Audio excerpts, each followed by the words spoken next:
April 28, 1998, Aloha Airlines Flight 243, a Boeing 737 with 95 people on board bound for Honolulu from Hilo International Airport had a devastating explosive decompression shortly after takeoff.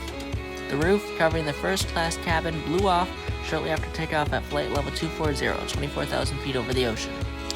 Captain Schornsteimer and First Officer Mimi Tompkins were able to make a successful emergency landing at Kahului Airport.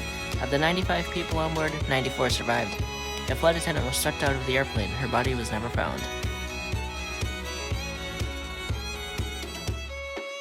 Cause: explosive decompression caused by metal fatigue following successful emergency landing.